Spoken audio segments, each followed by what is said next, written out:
Сәлем, красный бархат тортының оригинал рецептісін шығарам деген едім. Міне рецепті қабыл алыңыздар. Бірінші айран үстінен сода мен красительді қосып, осылай араластырып қоямыз. Айран домашний болса да болады. Және оның үстінен разрыхлитель және какаоны қосып тағы араластырып қоямыз. Одан кейін бөлме температурасындағы 3 жұмыртқаға кішкене ғана тұз қосып миксерлей бастаймыз. Үстінен қантты қосып отырамыз. Осылай көпіріп, ағарғанша миксерлейміз. Оның үстінен краситель қосылған айранымызды құятын боламыз. Ол осылай көпіріп, әдемі болып, дайын болып тұрады. Жайлап құйып, осылай миксерлеп отырамыз.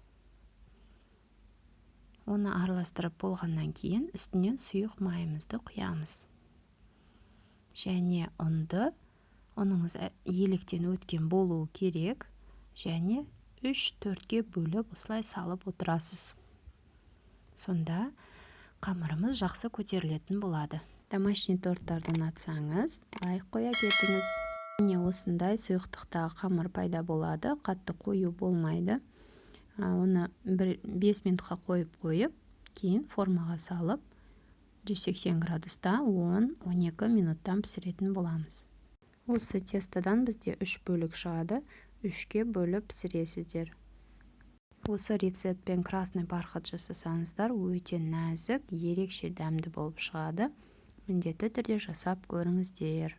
Корждарды пісіріп суытуға қойған кезде кремімізді дайындаймыз. Сливкеге қантты және творожный сырды қосып, үшеуін миксерлейтін боламыз. Миксерлегенде осылай сәл шашырайды, сондықтан бетін жауып тұрамын. Осылай жаймендеп қоюланады. Барлық ингредиенттеріңіз салқын күйде болуы керек. Не осындай миксердің ізі қатты қалатын кезде тоқтатып, креміміз дайын болады. Және корждарымыз толық суы керек. Бетін осылай аламыз. Және қалған корждарды осылай жинақтай бастаймыз. Барлық құрамы описание бөлімінде жазылған, толық қарап өтсеңіздер болады.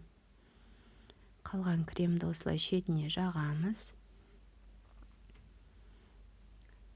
Және осы бетін верхушкаларын кесіп алғанымызды ұсақтап, осылай бетінен жағатын боламыз. Бетіне, шетіне толығымен себеміз. Красный бархат торттың әсемдеу өз еріктеріңізде. Ең бастысы торт өте дәмді әрі нәзік болып шығады. Сладкоежкалармен бөлісуді ұмытпаңыздар. Баршаңызға ас болсын, сау болыңыздар.